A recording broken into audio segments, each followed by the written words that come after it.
Bonjour à tous et bienvenue dans cette partie de la formation. Un site très robuste comme ceci, sans espace d'administration, ne sert pas à grand-chose. Parce que imaginez qu'un jour, on veut changer ces images, par exemple, s'il faut rentrer dans du code du HTML, c'est ce qu'il y a de très pénible à faire. Et c'est justement pourquoi cette formation sur Laravel vous propose également la création d'un espace d'administration pour notre site ici. Donc, tout ce qui est affiché sur le site là, vous les voyez, vous avez ici je dirais des éléments de menu qui vous permettront tout simplement de personnaliser cela. Commençons déjà par les informations d'ordre général sur le site. Je viens au niveau de Site-in. Site-in, c'est là où nous enregistrons les informations d'ordre général sur le site. Actuellement, nous avons ces informations-là, mais imaginez peut-être que demain, nous changeons par exemple le nom du site. Le site devient Mudei. Donc, on aura juste à faire ce changement-là directement ici. Et puis, une fois que c'est fait, on peut simplement faire un update. Lorsque nous faisons cela, vous voyez que ça change directement au niveau de notre espace d'administration. Donc, lorsqu'on va revenir sur le site ici, nous allons actualiser. Ce qui va se passer, c'est que désormais, nous verrons Mudei ici. Et quand nous descendons également, là où il y a les noms du site, automatiquement, tout cela change. Si la description également avait changé par exemple, automatiquement, cela allait se répercuter aussitôt à tous les endroits où nous affichons la description. Donc, retrouvez les accessoires Mudei et habits, femmes, etc. Je vais faire la mise à jour automatiquement ici. Et de mon côté, là, il suffit simplement d'actualiser. Et automatiquement, ici, je verrai ce changement-là. Accessoires Mudei. Parfait. Nous avons les liens qui pointent vers les réseaux sociaux. Donc, ces liens sont modifiables au niveau de social ici, au niveau de l'espace d'administration. Donc, c'est des liens que nous créons. Et puis, si un jour ces liens changent, automatiquement, il faudra venir juste faire les changements au niveau de l'espace d'administration et automatiquement, le site prendra en compte cela.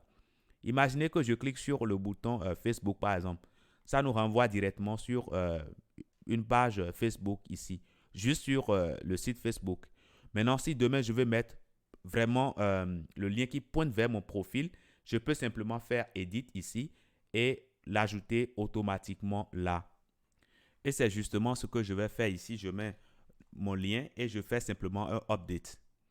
Le fait de faire ce changement-là, si je reviens ici, je réactualise mon site et puis je viens sur l'icône là, je clique automatiquement, ça doit me renvoyer sur Facebook, mais directement sur la page Esperosoft Informatique. Donc voilà un tout petit peu comment ça fonctionne. Maintenant, là, c'est quelques exemples que je viens de vous donner. Bon, pour les sociales ici, bon, on n'a pas mis d'image, mais on aurait pu ajouter des images voilà, pour présenter. Donc, c'est justement pourquoi ici, nous ne voyons pas d'image, mais on peut en ajouter. Mais ce n'est pas obligatoire. Nous avons également la partie contact. Donc, lorsque les utilisateurs nous envoient des messages, c'est ici que nous pouvons voir cela. Donc, tout à l'heure, j'avais fait des tests et puis j'ai envoyé des messages. Donc, c'est ici que nous voyons ces messages-là. Et puis, nous pouvons aller plus loin, voir le contenu du message. Bref, on peut aller vraiment très loin. Donc, si on a déjà répondu à une personne, on peut cocher ici pour dire, voilà, on a déjà répondu. Et c'est tout. Nous avons également ici les carriers. Les carriers, c'est les transporteurs de notre site. Donc, tout à l'heure, quand on était au niveau de la page de paiement, on avait la possibilité de choisir nos livreurs. Mais là, par défaut, voilà, on nous choisit directement le livreur qui est moins cher. Mais nous pouvons décider de changer ce livreur-là. Et là, vous voyez, les livreurs qui sont listés ici sont déjà créés au niveau de notre administration. Donc, un jour, s'il y a un changement, je peux simplement venir ici. Si c'est le prix, je peux venir faire Update ici et faire les changements tout simplement. Si je veux avoir plus de détails, je viens sur l'œil ici. Ça me permet de voir. Parfait. Donc, ça, c'est les livreurs. Nous avons également les adresses. Donc, quand je viens sur Addresses ici, ça me permet de voir les adresses de mes clients.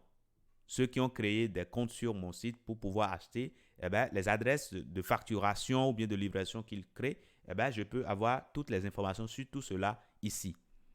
Les pages du site, quand je viens sur Page ici, je verrai tout simplement les pages du site. Donc, quand nous venons sur le site, je reviens sur la page d'accueil ici. je viens par exemple sur About, là, vous allez voir une page qui s'affiche ici. Donc, cette page-là, son affichage vient de ce que nous avons enregistré au niveau de notre espace d'administration ici. Nous avons une page About ici et je peux tout simplement voir son contenu. Donc, le contenu que nous avons ici, c'est bien ce contenu qui est affiché là. Maintenant, si un jour je veux modifier cette page, j'en ai pleinement le droit. Je peux faire Edit là. Et là, ça me permet ici, je peux faire les changements ici sans difficulté. Si je veux mettre ceci en gras, je mets en gras. Et puis, si je finis de faire une modification, je fais Update. Ce changement va se répercuter sur tout le site. Il suffira simplement d'actualiser pour voir désormais que Gstore va se retrouver en gras tout simplement. Donc, voilà un tout petit peu pour cette page, mais c'est pareil également pour toutes les autres pages qui affichent du contenu textuel. Il suffit simplement de changer ici et automatiquement cela se fait. Nous pouvons indiquer les pages qui vont s'afficher au niveau de notre aide. C'est le cas ici pour la page service, mais également pour la page About. Si nous souhaitons afficher également Contact Us au niveau de notre aide, on pourra le faire comme ça. Il suffira maintenant de revenir là pour constater que directement, il y a Contact Us au niveau de nos pages qui se trouvent dans l'entête. Donc, c'est comme ça que nous pouvons ajouter des pages dans l'entête.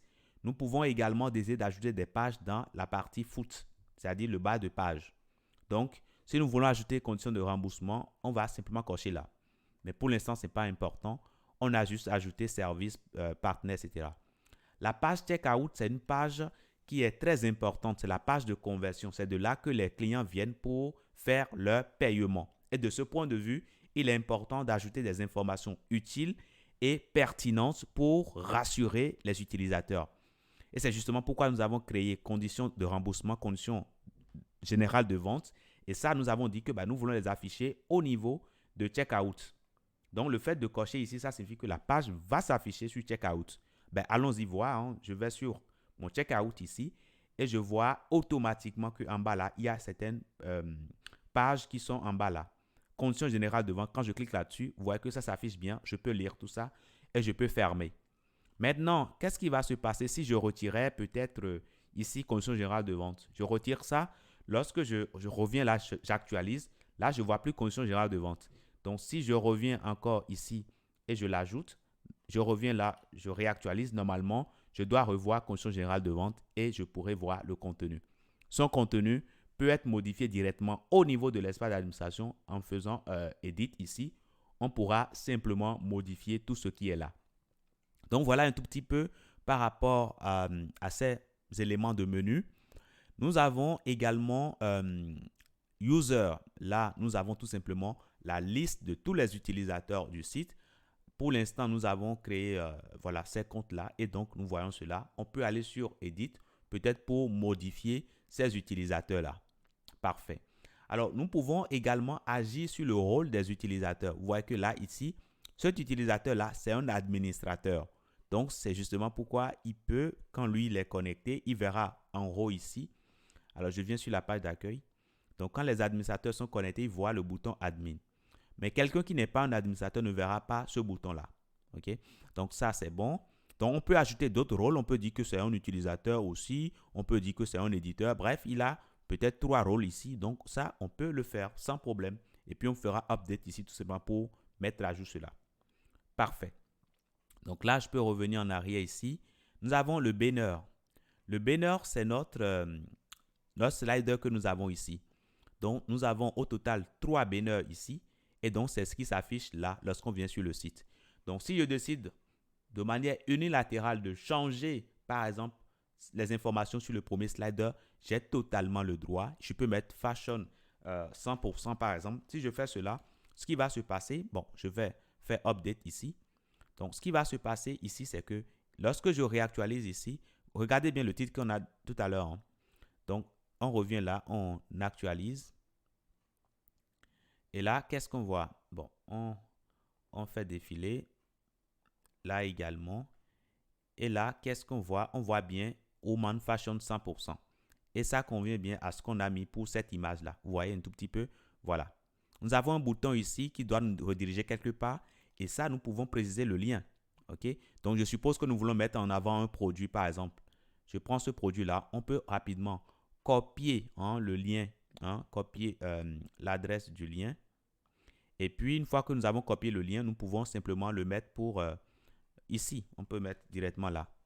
Donc, si je fais ici Update, ce qui va se passer, c'est que désormais, lorsque je vais actualiser ma page ici et que je serai sur l'image, je pourrai tout simplement pointer. Quand je clique sur Shop Now ici, ça doit me ramener sur le produit en particulier. Parfait. Donc là, c'est le slider que nous avons ici, qu'on peut administrer ici, soit ajouter de nouveau, ou bien modifier les sliders qui existent actuellement, ou bien visualiser les sliders qui sont là actuellement, ou bien supprimer. Donc, quand on clique sur Delete, là, automatiquement, on a un petit message qui nous demande est-ce qu'on est sûr de ce qu'on veut faire. Donc là, non, moi, je ne veux pas supprimer, donc j'annule. Mais je pouvais confirmer cela. Nous avons les catégories, ça nous aide à ranger les produits.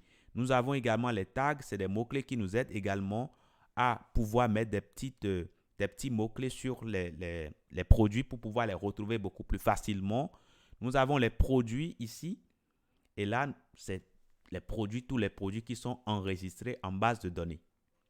Donc là encore, vous pouvez créer un produit en venant sur Create Product. Vous pouvez créer un produit. Vous pouvez aussi voir un produit qui existe déjà. Vous pouvez cliquer là-dessus pour voir tout simplement les détails sur le produit.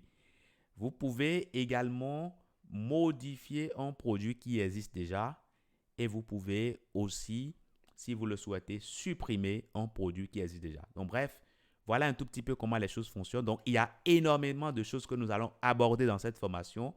Donc quand vous finissez cette formation, vraiment, je ne vois plus ce qu'on va vous demander en Laravel qui va vous dépasser. Donc voilà par rapport à l'espace d'administration qu'on aura à faire ensemble. Et ça va nous permettre vraiment d'avoir un site administrable de A à Z.